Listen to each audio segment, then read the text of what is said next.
à tous, bienvenue à l'AID, l'école des disciples.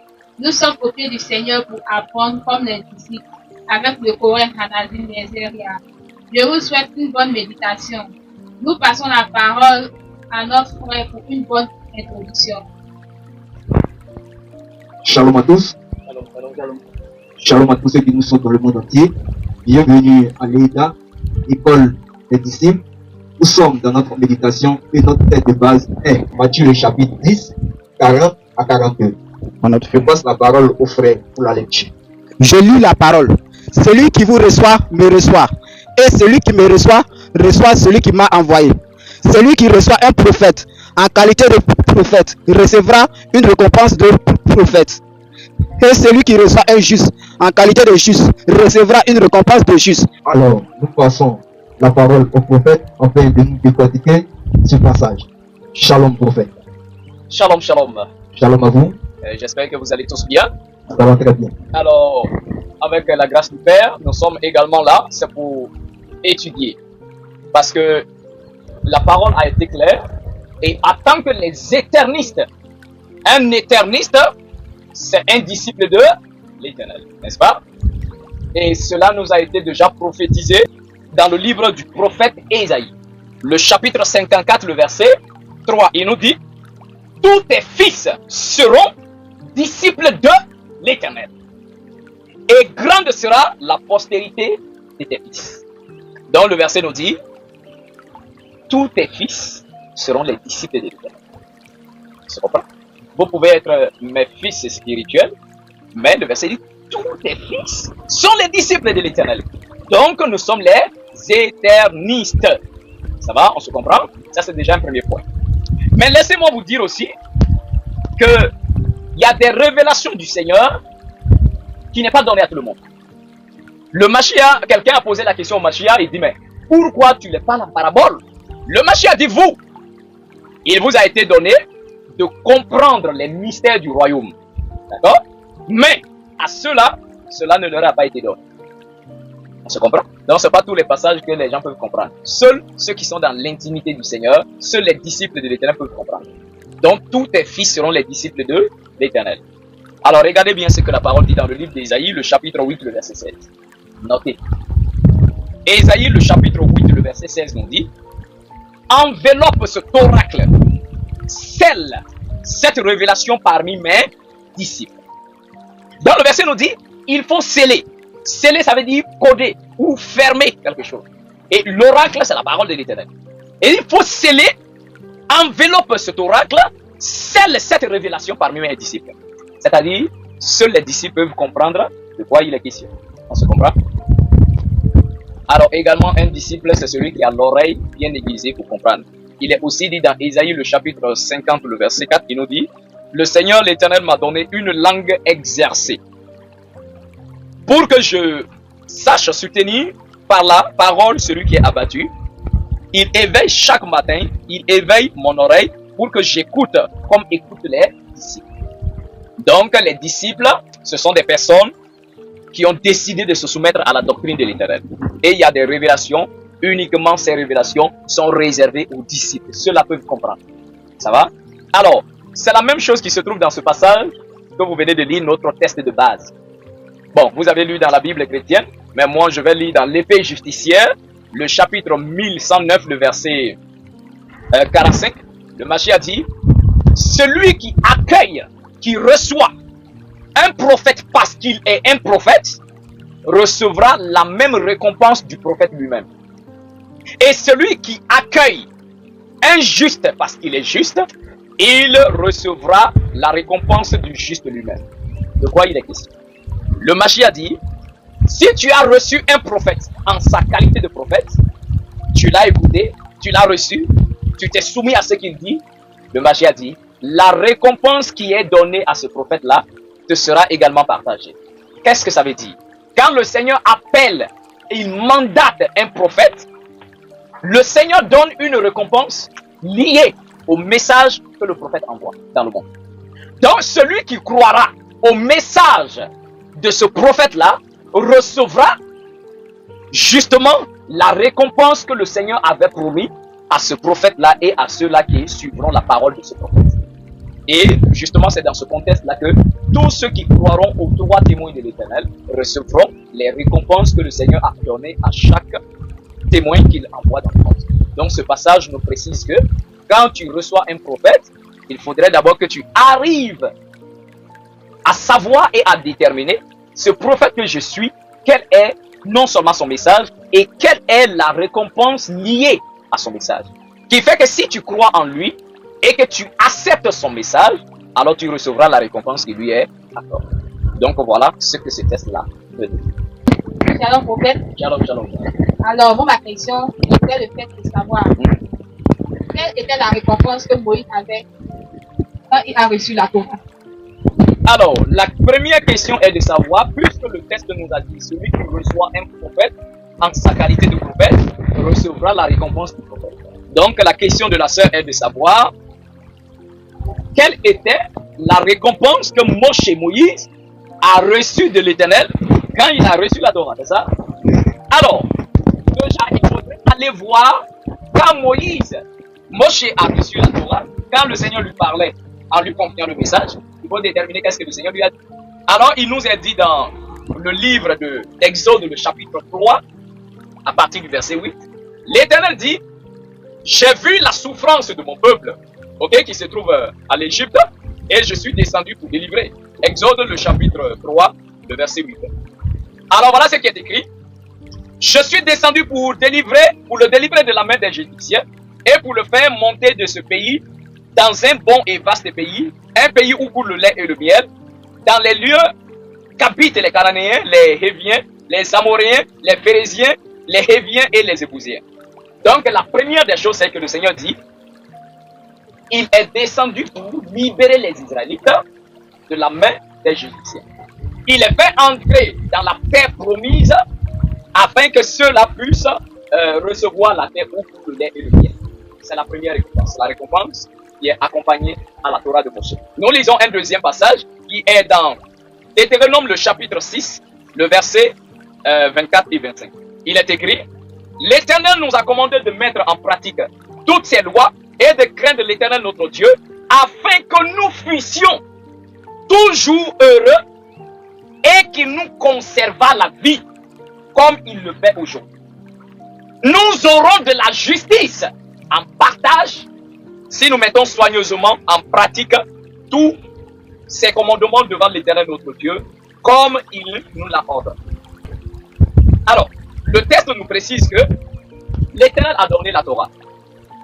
Et il dit de les mettre en pratique afin c'est le tout, afin que nous puissions toujours heureux. Vous voyez? Donc c'est la récompense accompagnée à la Torah.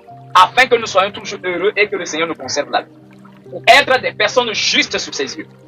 Donc alors si la Torah nous a été donnée pour que nous puissions mettre en pratique afin d'être heureux, alors être heureux c'est quoi? C'est avoir le bonheur. Et avoir le bonheur c'est quoi? C'est avoir une satisfaction sur terre. Donc le but et la récompense donnée à Moïse quand il reçoit la Torah de l'Éternel, la récompense qui est donnée, c'est que tous ceux qui pratiqueront la Torah, qui respecteront les commandements de l'Éternel, dans ce monde-là, ils seront heureux. Ils seront dans le bonheur et ils recevront une satisfaction dans tout ce qu'ils font. Matériellement, financièrement, d'accord, émotionnellement, dans tous les domaines. Maintenant, si quelqu'un sur terre n'arrive pas à recevoir le bonheur, la satisfaction, c'est qu'il a un problème avec la Torah. Donc voici la récompense liée à la Torah. Voici la récompense que le Seigneur donne à Moshe, à tel point que tous ceux qui respectent la Torah puissent avoir une satisfaction, un bonheur, un plaisir sur terre. Voilà pourquoi il est écrit dans le livre d'Ésaïe, le chapitre 48, le verset 18. Et il dit, oh, si tu étais attentif à mes commandements, ton bonheur, ton bien-être, ta satisfaction serait comme un fleuve.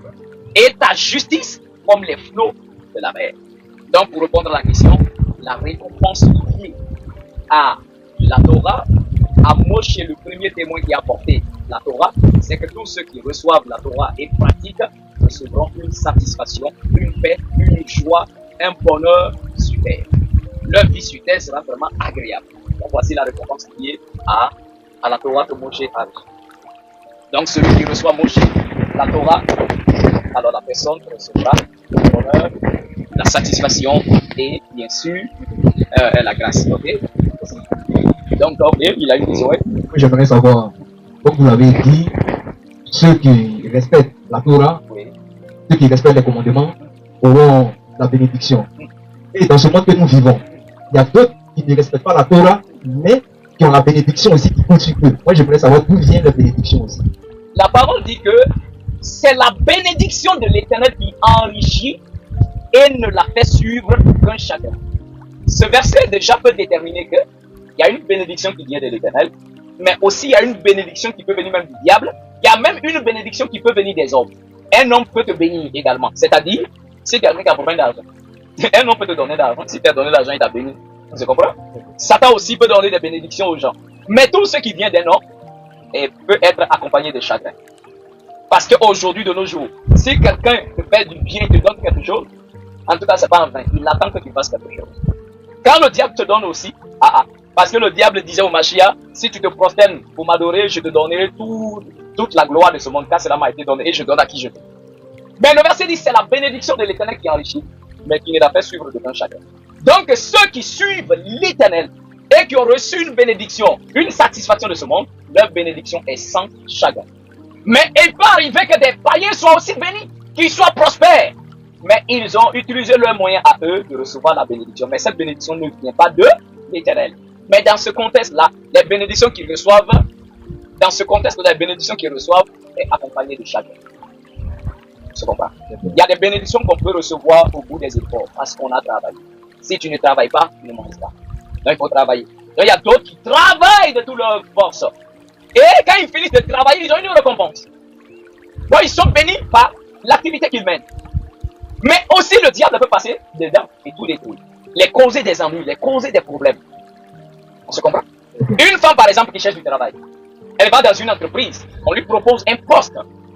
Et le poste qu'on propose à cette femme-là, elle voit que c'est bien, ça sera bien payé. Mais il faut qu'on couche avec toi. Même il y a d'autres endroits où quand tu veux entrer, ton ami garçon veut coucher avec toi. Pour te donner le poste. Maintenant ceux qui sont pressés, qui veulent vraiment ça, ils font ça et puis on les donne le travail. Et ils entrent dans l'esclavage total. Tous les jours, il voudra coucher avec toi. Le jour où tu ne voudras pas, il y a un problème. Mais tant que tu te laisseras faire, et tu seras payé, tu travailleras. Tu auras une maison, une voiture. Mais le chagrin qui accompagne. Tu vois? Mais si c'est l'Éternel, il te donne cette grâce-là, la satisfaction, sans avoir de chagrin. Donc ceux-là du monde qui n'obéissent pas, mais qui sont bénis, la parole dit dans le livre de Somme, il ne faut pas envier le pécheur qui prospère, car sa fin sera une ruine. Il peut amasser, mais à la fin, ça va être une ruine.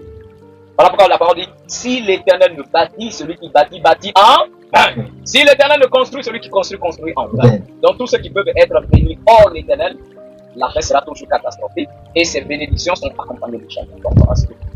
Merci prophète de nous avoir éclairci. Alors le frère a une question à poser. Ouais. Shalom Cohen. Shalom, shalom. Ma question que je voulais poser, Ouais. quelle est la récompense de l'évangile de Mashiach lorsqu'il est venu annoncer la parole? D'accord. Alors, la question du frère, également toujours basée sur notre texte qui nous dit celui qui reçoit un prophète en sa qualité de prophète recevra la récompense du prophète. C'est ça? Alors, lui aussi, sa question est de savoir quelle est la récompense que le Christ a reçue de son Père, c'est-à-dire la récompense liée à l'évangile du Christ. Quelle est la récompense? Alors, nous allons lire également dans les écrits, ok, des passages. Donc, nous lisons d'abord dans Jean le chapitre 17, le verset 1 à 3. Ainsi, nous allons voir ce qui est dit. Jean le chapitre 17, le verset 1 à 3, il est écrit: après avoir parlé ainsi, Yahushua leva les yeux et dit: Père, l'heure est venue, glorifie ton Fils afin que ton Fils te glorifie, selon que tu lui as donné pouvoir sur toute chair, afin qu'il accorde la vie éternelle à tous ceux-là que tu l'as donné. Or, la vie éternelle, c'est qu'ils te connaissent, toi, le seul vrai Dieu, et celui que tu as envoyé, Yahushua. Donc, on dit que la mission d'abord du Mashiach, c'était quoi? Parce qu'avant de vouloir déterminer quelle est la récompense qu'il a reçue, il faut d'abord déterminer quelle était sa mission. D'accord? La parole dit que le Mashiach est venu nous communiquer la vie éternelle. Mais c'est quoi d'abord la vie éternelle? Parce que dans le christianisme, quand on définit la vie éternelle, c'est comme si c'était une notion de longévité. C'est-à-dire tu as une vie jusqu'à... ça finit pas. C'est pas ça la vie éternelle. La vie en hébreu qui est le mot haya, ça signifie être animé par la vie divine. La parole dit que quand le Seigneur crée Adam, Adam est là comme un cadavre. Adam n'est pas encore animé par la vie. La parole, il a fallu que le Seigneur souffle en lui. Et quand le souffle de l'Éternel est entré en Adam, alors qu'est-ce qui va se passer? La parole nous dit en ce moment-là, Adam devient une âme vivante. Donc il a fallu que la vie de l'Éternel pénètre en lui pour qu'il puisse être animé. Donc quand on dit la vie éternelle, ce n'est pas une notion d'une longueur de vie. Non, la vie éternelle, c'est avoir la substance. Okay? Avoir la substance de l'Éternel. Avoir la sémence de l'Éternel. Avoir la vie de l'Éternel en soi. C'est ça la vie. Ce n'est pas question même d'appeler au paradis. Donc celui qui a la substance de Dieu en lui, alors celui-là a la vie de Dieu. On dit la vie éternelle ou la vie de l'Éternel. C'est la même chose. D'accord? Donc, la vie éternelle, le verset 3 nous dit, la vie éternelle consiste à te connaître. Mais vous allez voir que la vie éternelle, c'est pas entrer au paradis, mais le machin dit la vie éternelle consiste à ce que les hommes puissent te connaître. Quand ils te connaissent, c'est ça la vie éternelle. Or, connaître Dieu, c'est quoi? Connaître Dieu, c'est partager la substance de la vie de Dieu. Quelqu'un qui me voit passer tous les jours dans la rue, il va dire, ah, je connais le prophète, je connais le Cohen. Mais oui, il me connaît superficiellement parce qu'il a entendu parler de moi. Oui, il me voit de loin. Mais ma femme me connaît en profondeur parce qu'elle partage ma substance énergétique. Donc, vous voyez que le Christ dit, la vie éternelle, c'est qu'ils te connaissent. Mais pas une connaissance trop loin. Mais c'est une connaissance qui est libre avec eux. C'est ça la vie. Tu comprends? Voilà pourquoi dans le livre de 1 Jean, le chapitre 2, le verset 3, il nous dit, si quelqu'un dit je l'ai connu et n'oublie pas ses commandements, c'est un menteur et il n'y a pas de vérité en lui. Donc connaître l'Éternel, c'est obéir. Or obéir, c'est partager la substance de Dieu. Donc c'est ça la vie éternelle. Voici la mission de Christ. Il est venu nous amener à voir l'identité du Père et à partager la substance de l'Éternel Dieu. Pour que nous puissions désormais recevoir en nous la substance de Dieu. C'est ça la vie éternelle. Maintenant, quelle était la récompense accompagnée, qui accompagnait ce message-là? Alors, c'est ce que la parole nous dit. Nous allons lire un passage. D'accord? Matthieu, le chapitre 9, le verset 1 à 5. Matthieu, le chapitre 9, le verset 1 à 5. Matthieu, chapitre 9, le verset 1 à 5. Alors, la parole nous dit, Yahushua étant monté dans une barque, traversa la mer et alla dans sa ville. Ok? C'est-à-dire à Nazareth. Et voici, on lui amena un paralytique couché sur un lit. Yahushua, voyant leur foi, dit au paralytique, prends courage mon enfant, tes péchés te sont pardonnés. Sur quoi quelques scribes dirent au-dedans d'eux, cet homme blasphème. Yahushua leur répondit, et Yahushua connaissant leurs pensées dit, pourquoi avez-vous de mauvaises pensées dans vos cœurs? Car lequel est le plus aisé de dire, tes péchés te sont pardonnés, ou de dire, lève-toi et marche.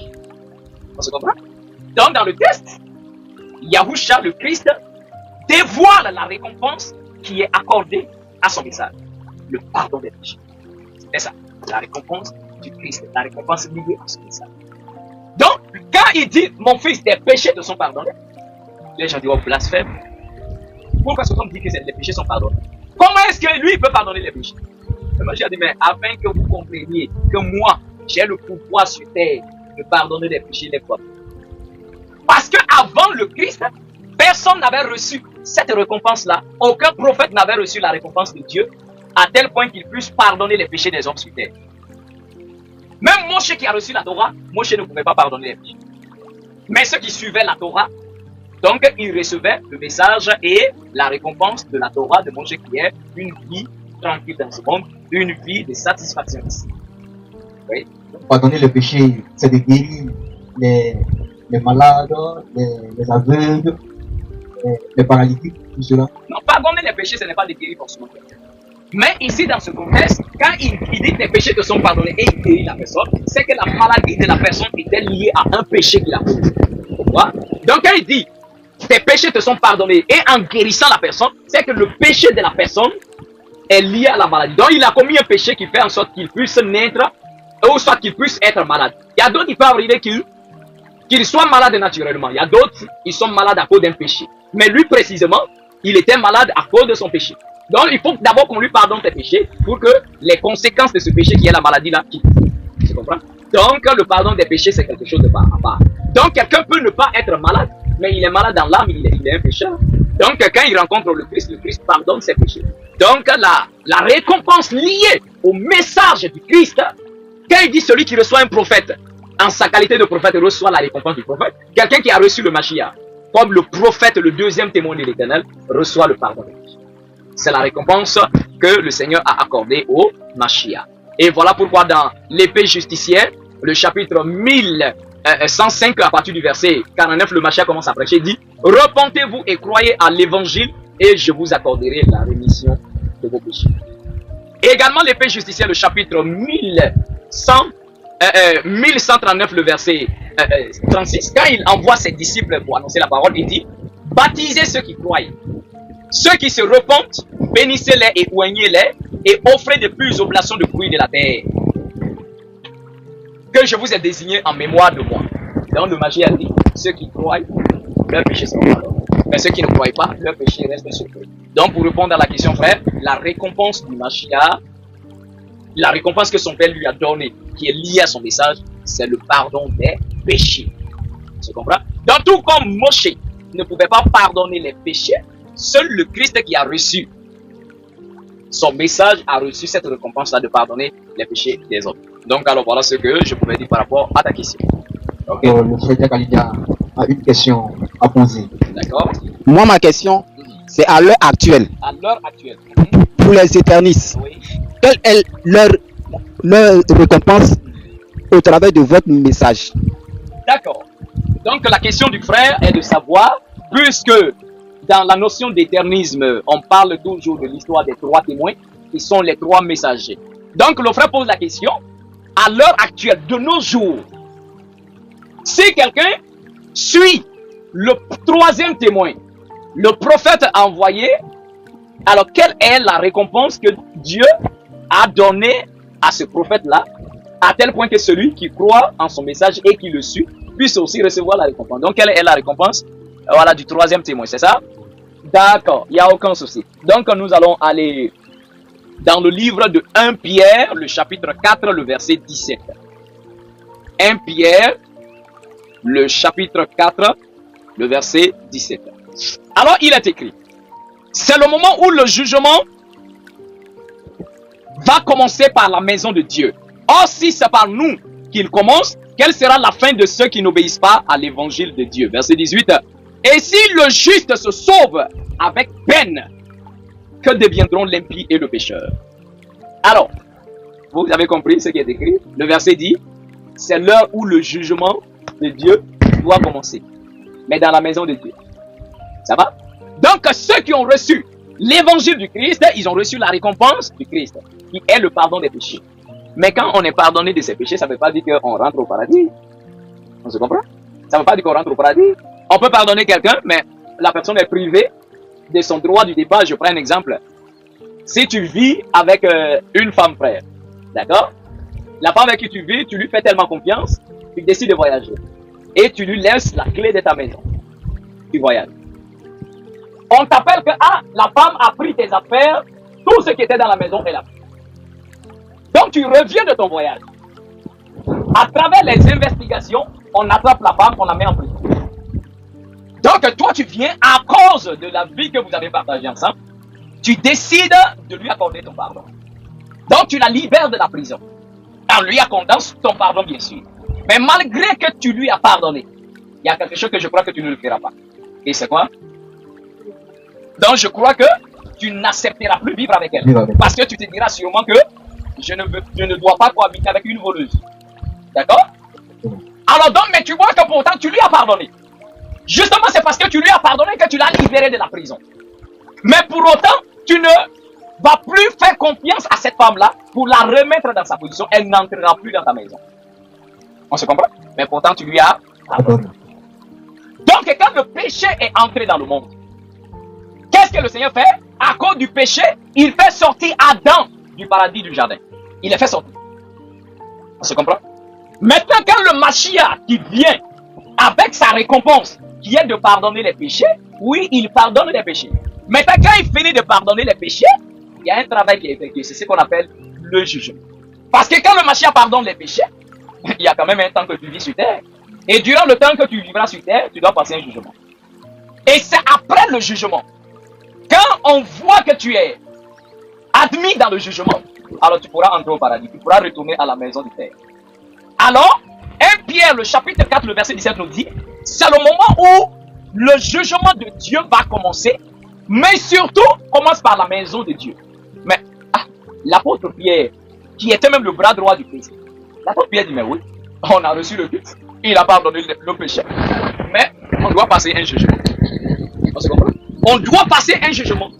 Mais ce jugement-là, ce n'est pas après la mort. Ce jugement est sur terre d'abord. Et dit, le jugement doit commencer par la maison de Dieu, ceux qui sont corrects. Mais après, il dit, si le juste se sauve avec difficulté, quand sera-t-il pour les païens et pour les impies? Il dit, le juste est sauvé avec difficulté. Mais la question commence à se poser. Mais il est déjà juste, non? Il est déjà justifié par le Christ.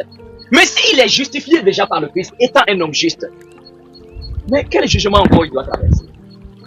À tel point que le juste est sauvé. Alors c'est dans ce contexte-là que la parole nous précise maintenant dans le livre de Malachie. D'accord? Le livre de Malachie, le chapitre 3. Malachie, le chapitre 3, à partir du verset 1 à 5. Donc, qu'est-ce qui est écrit? L'Éternel dit, voici, j'enverrai mon messager, il préparera le chemin devant moi, et soudain entrera dans son temple le Seigneur que vous cherchez, et le messager de l'alliance que vous désirez. Voici, il vient, dit l'Éternel de moi. Donc, le verset 1 nous dit d'abord, l'Éternel dit, j'enverrai mon messager préparer le chemin devant moi. Qui est ce messager qui est venu préparer le chemin devant le Père? Jean-Baptiste. Jean-Baptiste dit, je suis la voix de celui qui crie dans le désert. Préparez le chemin du Seigneur, aplanissez les sentiers. Donc le Seigneur dit, je vais envoyer un messager qui préparera le chemin devant moi. Et quand ce messager vient, maintenant on dit, et soudain, entrera dans son temple le messager de l'alliance. Que vous disiez. Alors, qui est le messager de l'alliance qui vient soudainement après Jean-Baptiste? Le messager de l'alliance est Yahusha. Yahusha le Mashiach. Donc c'est lui qui est le messager de l'alliance. Et le verset dit, à partir du verset 2 maintenant jusqu'à 4, on dit, qui pourra soutenir le jour de sa venue? Qui restera debout? Car il sera comme le feu du fondeur. Et comme la potasse bien sûr du foulon. Le verset dit, il s'assiera, il fondra et purifiera l'argent. Il purifiera les fils de Lévi. Il les épurera comme on épure l'or et l'argent. Et ils présenteront à l'Éternel des offrandes de justice. La mission du Mashiach, il vient purifier les hommes de leur péché. C'est la récompense. Il vient, il purifie. Et le verset dit précisément, il va purifier les fils de Lévi. Afin que les fils de Lévi puissent présenter des sacrifices de justice. Donc si c'est quand le Mashiach vient qu'ils vont présenter les sacrifices de justice, ce qui veut dire que les sacrifices qu'ils présentaient en ce temps-là n'étaient pas des sacrifices de justice. D'accord? Parce que c'était des sacrifices sanglants. La justice ne demande pas qu'on ôte la vie à un être pour sauver un autre être. C'est pas juste, c'est pas équitable, c'est pas la justice. Voilà pourquoi quand le Mashiach vient, il dit plus de sacrifice animal. Celui qui a commis un péché, il se repent, il sera pardonné. Mais on n'offrira pas, on n'offrira plus la vie. Donc voici. Le Mashiach dit, plutôt, je suis venu remettre en place le sacrifice des fruits, la végétation, les oblations. C'est ce que vous devez faire. Donc voilà ce qu'il dit dans le texte. J'ai une question à poser. Dans le texte, on dit il purifiera l'or et l'argent.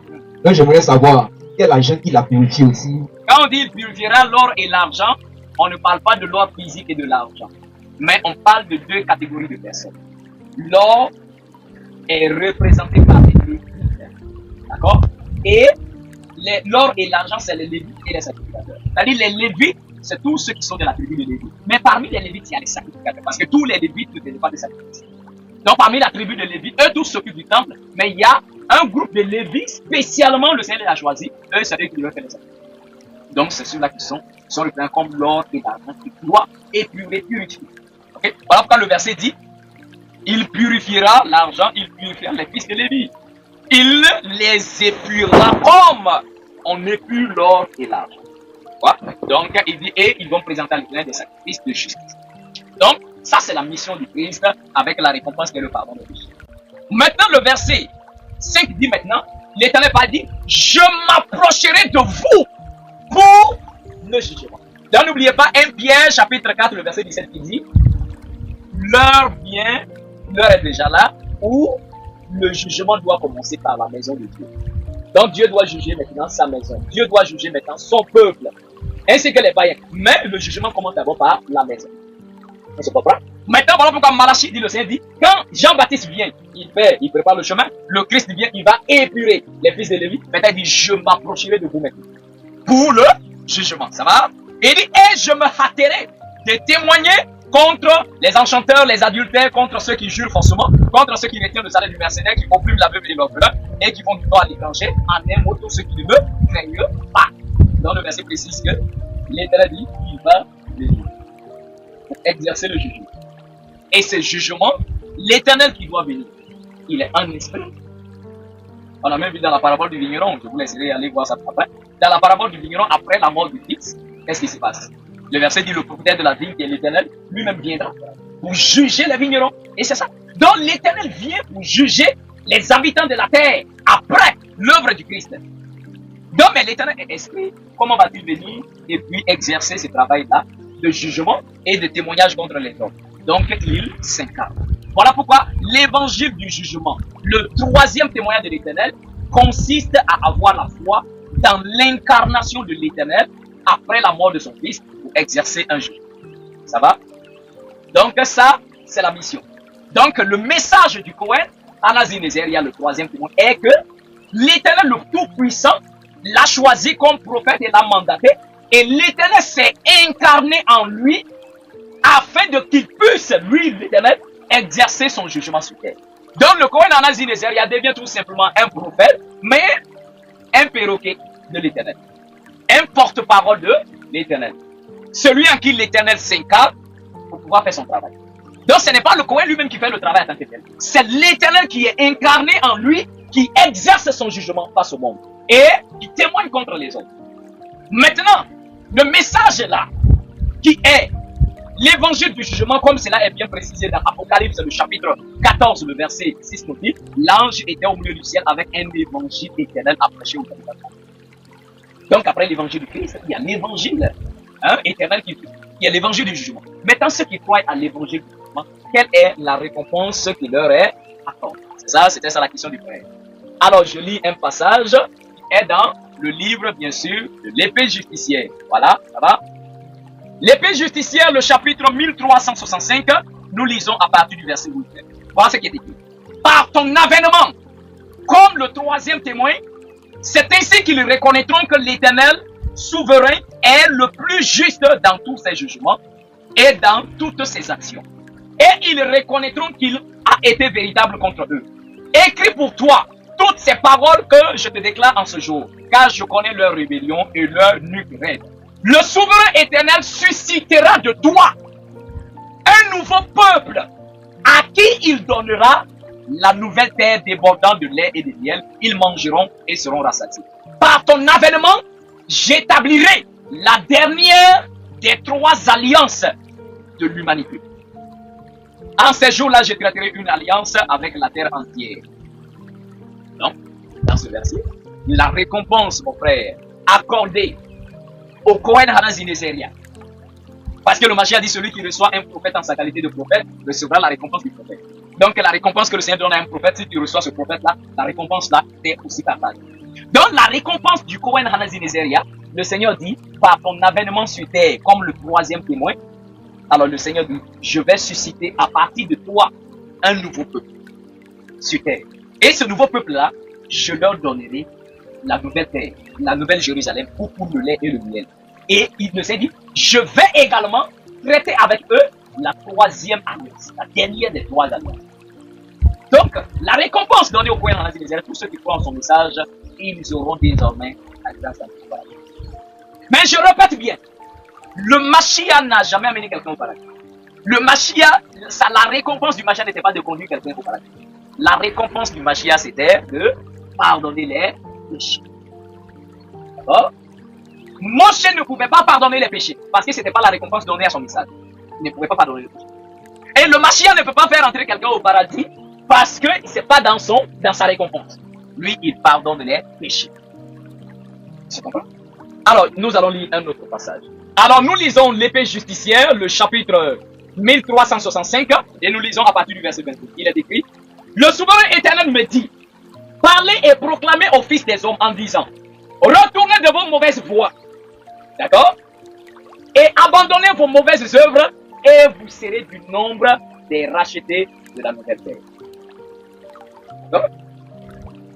Ainsi, car ainsi dit l'Éternel souverain, je vous ai donné une période de l'évangile du jugement. Si vous retournez à moi et abandonnez vos mauvaises voies, alors vous serez du nombre des rachetés de la nouvelle terre. Il descend au verset 34. Et je rassemblerai beaucoup d'entre eux avec toi dans la nouvelle terre. C'est ce que le Seigneur dit au Cohen. Il dit, va apporter le message. Je donne à l'humanité une période qu'on appelle la période de l'évangile. La période du jugement. S'ils croient, ils acceptent le message, ils se soumettent. Le Seigneur dit, je vais rassembler beaucoup d'entre eux avec toi dans la nouvelle terre. La nouvelle Jérusalem. Voilà pourquoi jusqu'à présent, les portes du paradis sont fermées. Je vais vous dire quelque chose. Ce n'est pas l'orgueil, ce n'est pas être audacieux. Mais vous avez vu que depuis les temps anciens, quand quelqu'un meurt, il est mis où? Dans le ciel. D'accord? Mais le ciel, quel côté? Dans le sein d'Abraham. Le sein d'Abraham n'est pas le paradis. D'accord? Donc on l'amène dans le sein d'Abraham. Ceux qui font le mal, ils sont dans le séjour des morts. Mais le paradis n'est pas encore ouvert devant quelqu'un. Et je vous l'assure, Moshe ne peut pas ouvrir le paradis devant quelqu'un. Le Christ, le Mashiach, ne peut pas ouvrir le paradis devant quelqu'un. Chaque prophète a reçu une mission et un mandat, une récompense liée à son message. Le Mashiach dit, celui qui reçoit un prophète en sa qualité de prophète, il reçoit la récompense du prophète. Celui qui reçoit Moshe, la Torah, il reçoit la récompense de la Torah qui est de vivre aisément dans ce monde, dans une satisfaction, dans une prospérité, dans une gloire.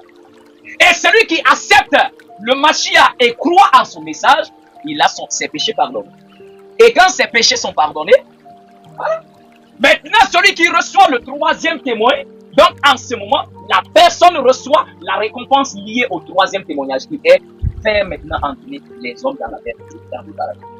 Donc seul le troisième témoin, le Kohen Hanazinezeria étant l'incarnation de l'Éternel, celui a reçu un message de l'Éternel et que la récompense liée à ce message-là se fait entrer les gens au paradis.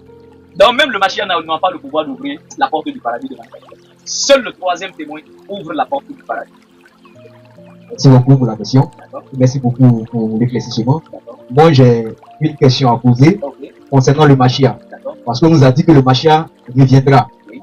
Maintenant, non, moi, j'aimerais savoir, lorsque le Mashiach reviendra, c'est pour exercer quel ministère encore? Puisque toi, tu es déjà incarné dans un corps.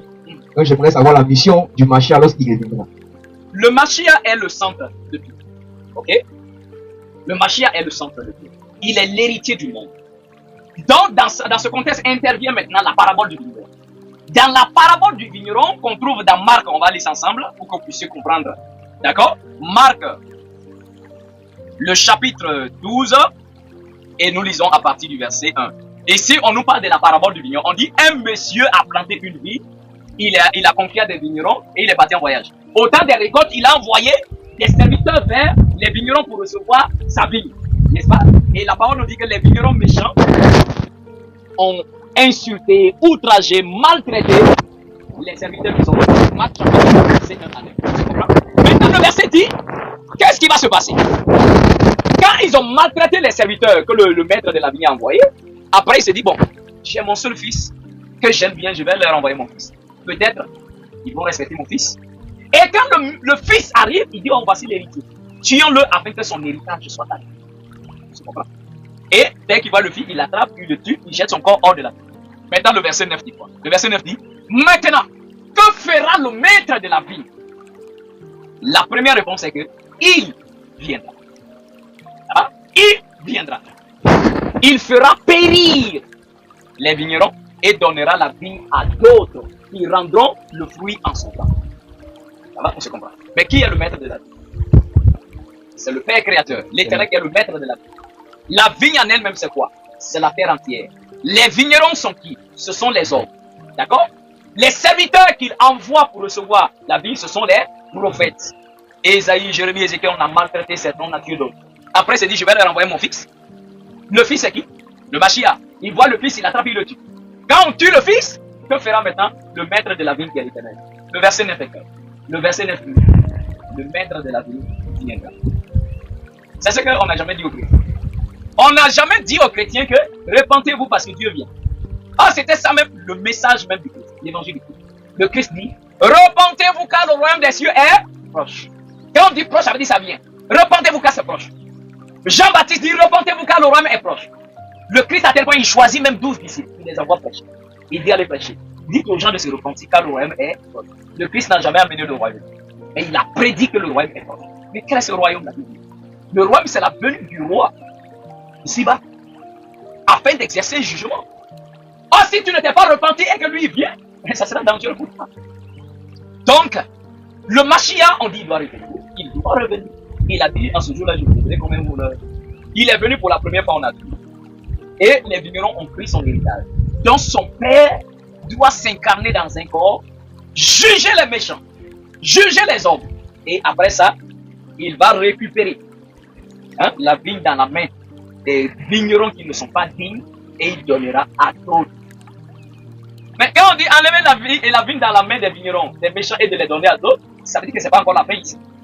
On enlève la vigne, on donne à d'autres. Le verset dit quand on donne à d'autres, ceux-là seront capables de donner le produit de la vigne en leur temps. Donc ça fait que la venue de l'Éternel sur terre pour exercer un jugement ne sera pas encore la fin.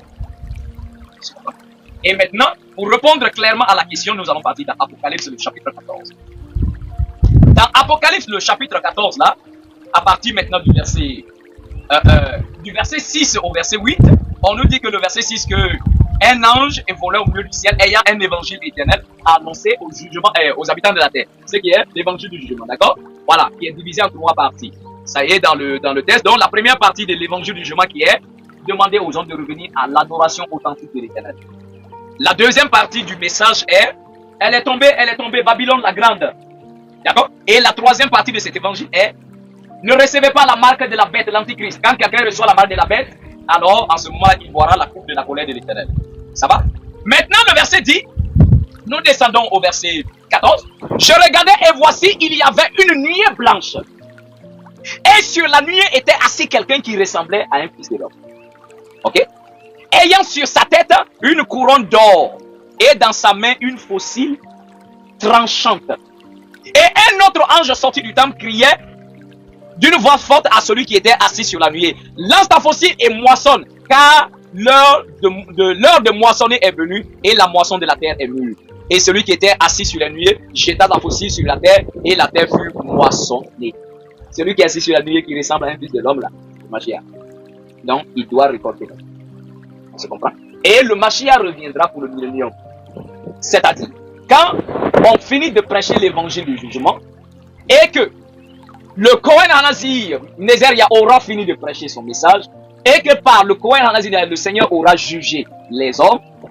Alors à partir de ce moment-là, ceux qui se repentiront, alors seront sauvés bien sûr. Donc dans ce contexte-là, c'est eux-là qui vont être ressuscités, même ceux qui sont morts. La parole nous dit en ce temps-là, le Mashiach revient. Il reste dans les airs. On sonne la trompette et les élus sont là. Donc ceux-là, parce que le Mashiach l'Éternel avait fait une promesse à Abraham. Et la promesse faite à Abraham, le Mashiach revient pour une deuxième fois pour accomplir la promesse d'Abraham. Quand on dit le Christ revient, c'est pour ça. C'est ce que les chrétiens qui ne comprennent rien, là, ils ont appelé ça l'enlèvement. L'enlèvement, c'est pas comprendre quelqu'un, on amène au ciel. Jamais, c'est pas ça l'enlèvement. L'enlèvement, c'est quoi? L'enlèvement ne concerne même pas tout le monde. Ça concerne les fils d'Israël biologiques. L'enlèvement, c'est le rétablissement d'Israël. Donc le Mashiach reste dans les airs, on sonne la trompette. Et ceux-là qui étaient israélites mais dispersés de par le monde entier, ils monteront dans les airs. On n'a pas dit monter au ciel, on dit dans les airs vers le Christ et le Christ les ramène tous sur la terre de leurs ancêtres. La terre promise à Abraham, à Isaac et à Jacob. Tu comprends? Et ceux qui n'étaient pas des Israélites biologiques, mais qui avaient quand même cru au message, mais qui étaient morts, ils seront transformés, c'est-à-dire ils vont ressusciter. C'est ce qu'on appelle la première résurrection. Et ceux qui avaient cru au message, mais qui n'étaient pas encore morts, automatiquement leur corps sera transformé. D'accord?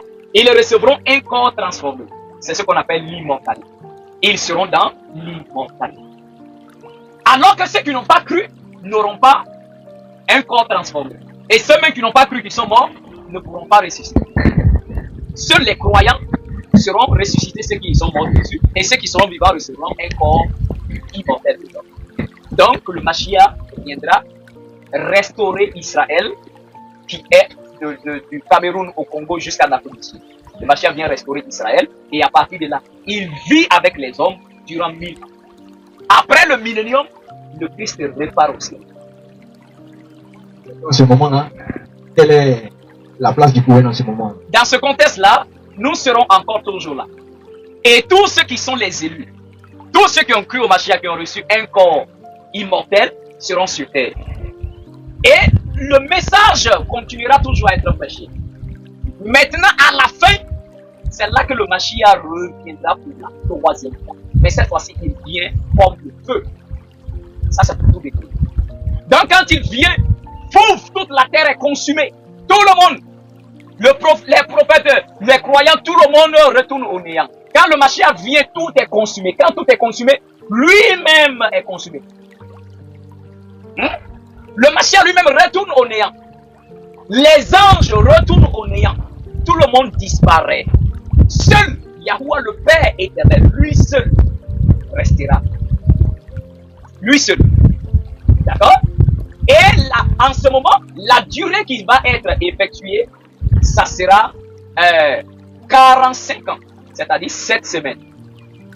Mais les 47 ans, après, c'est ce qu'on appelle le jubilé. D'accord? Donc, après les 47 ans, les 7 semaines-là, le Seigneur va ramener tout le monde à la vie, de nouveau. C'est là qu'il va ramener le Mashiach à la vie, les prophètes à la vie, les croyants à la vie, même les non-croyants, il les ramène à la vie.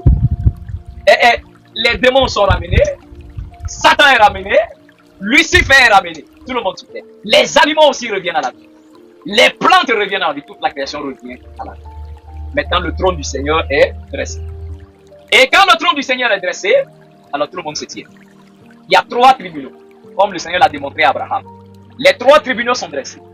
Et les 3 témoins sont là. Maintenant, le jugement commence. Ça commence d'abord par Satan. Ils sont jugés, ils sont menés en enfer. Maintenant, ceux qui ont reçu la Torah et qui ont marché dans la volonté du Seigneur, donc le jugement est effectué. Le premier tribunal, la parole dit que le premier tribunal est le tribunal d'Abel. Abel est celui qui a reçu, et on dit Abel était le juste, celui que Caïn a tué. Donc tous ceux qui ont vécu du temps d'Adam jusqu'à Abel, jusqu'à ce que Moïse reçoive la Torah, ils seront jugés à travers leur conscience. La parole dit que Abel va juger tous les hommes. D'accord, tous ceux qui sont nés de femme, y compris le Mashiach, il est né d'une femme. Malgré qu'il soit pur et saint, sans péché, il fait partie des femmes. Et ceux qui sont nés de femme, il sera jugé. Le Cohen Anazi-Nézéra sera jugé par Abel. On se comprend? Donc, après le jugement d'Abel, si tu es condamné, tu es coupable, on ne t'amène pas toujours en enfer. Tu passes au deuxième tribunal. Les 12 tribus d'Israël, les 12 patriarches vont juger. Pourquoi Abel est le premier juge? L'Éternel a dit, c'est l'homme qui jugera son frère homme. Je ne veux pas que tu dises, oh Seigneur, nous étions des hommes, c'était trop compliqué. Oh. Abel va dire, moi aussi j'étais un homme comme vous. On se comprend? Alors, il va juger. Après, les 12 tribus d'Israël qui vont juger. Et après, maintenant, c'est l'Éternel lui-même qui est le dernier juge. Mais à partir de là, les 3 témoins vont témoigner maintenant contre l'humanité. Voilà pourquoi le Seigneur dit dans l'épée justicière, au jour du jugement, Moshe, Yahusha et toi, vous serez arrêtés pour juger, pour témoigner contre l'humanité. Donc Moshe dira, je vous ai apporté la Torah, non? Est-ce que vous avez su? Après le Mashiach dit, je suis même venu même vous apporter un nouveau départ, en pardonnant vos péchés. Et le Cohen Anazi dira, au dernier jour, en ce moment-là, je suis venu, je vous ai annoncé la volonté du Seigneur, j'ai essayé de vous rassembler dans la bergerie. Vous n'avez pas vous recevez ce que vous voulez. Donc voilà comment le jugement va se passer dans les 3 tribunaux. Après maintenant le tribunal, tous ceux qui seront justes, alors, comme la récompense du Cohen Anazi-Nézéria, qui aide à ouvrir la porte, c'est lui qui ouvre la porte. Il ouvre la porte et tous les croyants officiellement. Naturellement, les autres sont là pour eux. Parce que personne ne peut ouvrir la porte du paradis. Personne.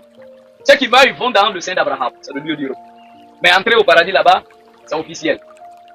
Et il faut que le Cohen Anasi Nézeria finisse d'abord son message. Et quand on dit finir son message, c'est-à-dire l'Éternel doit finir son jugement sur terre à travers son prophète, le Cohen Anasi Nézeria. C'est quand il aura fini d'accomplir ce travail-là et qu'après, quelqu'un va rentrer. Donc, la récompense ordonnée au Cohen Anasi Nézeria est que tous ceux qui croient en son message, qui sont jugés par l'Éternel à travers lui, alors ceux-là sont rassemblés dans la bergerie. Ils entrent dans la troisième alliance de l'Éternel, dont le Seigneur les juge, d'accord, sur terre, étant même vivant. Et quand ils marchent dans la volonté du Seigneur, le Cohen Anasi les fera un. D'accord. Le Magie avait dit que celui qui croit en moi, ceux qui croient en moi, je les ressusciterai au dernier jour. Il n'a pas dit je ferai rentrer quelqu'un dans la vie, je les ressusciterai. Tout le monde va ressusciter. Mais entrer dedans là-bas, non, c'est officiel. Tu comprends? Donc, voici la récompense accordée au message. Dans tous les éternistes du monde entier, tous ceux qui croient au message du troisième témoin, le Cohen Anasi Nézeria, et qui sont jugés par l'Éternel dans son incarnation, alors ceux-là, ils vivront aisément sur la terre, parce que le Cohen Anasi Nézeria les apprendra à respecter la Torah de Moshe, et quand ils respectent la Torah de Moshe, ils recevront la récompense liée au message de Moshe, une vie aisée sur la terre, une prospérité sur la terre. Et également, ils auront le pardon de leurs péchés, parce que le Cohen Anasi Nézeria les amènera également à croire au Mashiach, à accepter le Mashiach, afin de recevoir la récompense du Mashiach, qui est le pardon des péchés. Et une fois maintenant qu'ils sont pardonnés de leurs péchés, maintenant, alors en suivant le message du Cohen Anasi Nézeria, donc ils recevront la récompense qui est entrée dans la bergerie qui fait le paradis officiel. Donc, je récapitule pour terminer. Quand le Mashiach dit celui qui reçoit un prophète en sa qualité de prophète, il reçoit la récompense du prophète. Donc, le Moshe qui amène la Torah, on reçoit sa récompense. Une vie aisée sur terre. Donc, si tu es sur terre, la vie n'est pas encore prospère, tu continues à souffrir, ça ne va pas chez toi, c'est que tu as un problème avec la Torah, pour pratiquer la Torah, pour avoir une vie aisée sur terre. C'est la récompense liée à ça. Maintenant, quand tu es sur terre, je te dis, il faut croire au Mashiach, il faut accepter le Mashiach, suivre le message du Mashiach, aie foi dans le Mashiach pour que tes péchés te soient pardonnés. Et quand tes péchés te sont pardonnés, donc, c'est ce qu'on appelle la grâce, tu as un nouveau départ. Tu deviens nickel comme si tu n'avais jamais péché. Et une fois que désormais, tu es purifié de tes péchés et que tu es complètement lavé de tous tes péchés, maintenant le Cohen Anasi Nézeria vient t'éduquer dans la volonté de l'Éternel et tu dois passer le jugement. 1 Pierre nous dit le jugement doit commencer par la maison de Dieu. Donc le Cohen Anasi Nézeria apporte le jugement sur terre. Étant l'incarnation de l'Éternel, il vient exercer le jugement de l'Éternel. Et ainsi, quand tu es jugé, et que même si tu es jugé mais tu te trouves coupable, tu as encore le temps de te repentir. Et après, alors tu auras l'opportunité et la grâce de entrer officiellement au paradis quand le Cohen Anasi Nézeria ouvrira la porte. Ce n'est même pas une prétention, ce n'est même pas de l'ordre. C'est un message. Donc alors voilà un peu ce que je pouvais dire par rapport à ta question. C'est bon? Il n'y a plus de questions? Alors que le nom de l'Éternel soit votre question. Ouais. Comment le jugement du Cohen va s'effectuer sur la terre? Alors, c'est-à-dire comment l'Éternel, à travers le Cohen, effectuera son jugement. Mais c'est ce que nous sommes déjà en train de faire. Le jugement est que le Cohen Anasi Nézeria brandit la Torah pour dire ta vie n'est pas conforme à la Torah de l'Éternel. Ta vie n'est pas conforme à la ligne que l'Éternel a tracée devant nous. C'est pas ta Torah. Fais si, tu ne feras pas si, fais comme ça, ne fais pas comme ça. Donc si tu ne marches pas comme ça, le Cohen Anasi Nézeria vient te dire que tu es un rebelle contre ton Créateur. Obéis à la voix de ton Créateur, à la Torah donnée par le premier témoin proche. Et une fois que le Cohen t'amène à faire ça, si ta vie n'est pas conforme, le Cohen te dit, toi tu es un pécheur, toi tu es un rebelle, toi tu es un insoumis, soumets-toi à l'Éternel. Parce que tout jugement est effectué par la loi. Même au tribunal terrestre ici, quand on t'amène à la justice, il y a un code pénal. Le code pénal, c'est que quand tu as violé une règle, on dit tu as péché.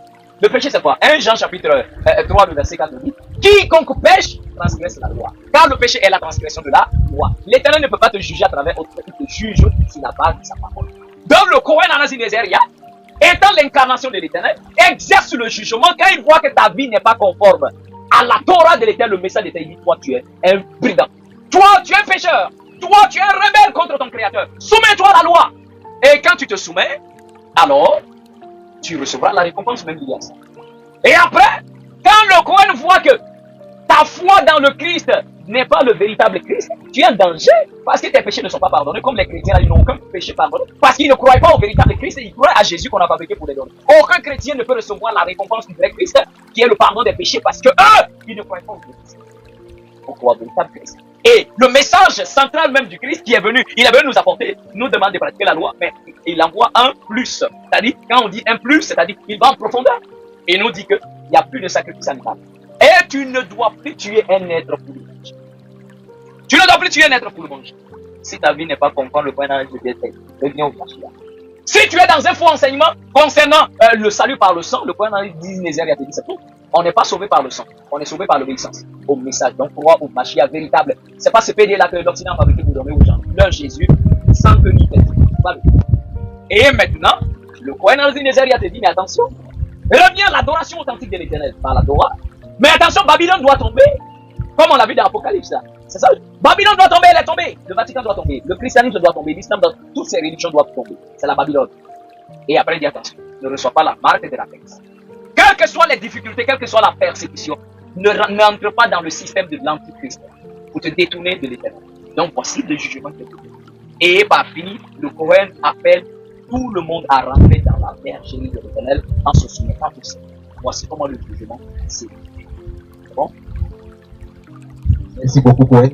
Monsieur, vraiment, parti. Merci. Alors, merci beaucoup. Merci. Donc, que le nom de l'Éternel soit béni. Donc, je crois que nous allons mettre fin à notre étude de ce jour. J'espère que j'ai pu répondre à la question de chacun et que le nom de l'Éternel soit béni. Donc, je laisse la parole à celle qui a fait l'ouverture. Alors, maintenant, chers téléspectateurs, nous sommes à la fin de notre étude. Nous vous donnons rendez-vous pour une prochaine fois et nous vous disons shalom. Shalom, shalom. Ok, shalom, shalom. Shalom, shalom et shalom.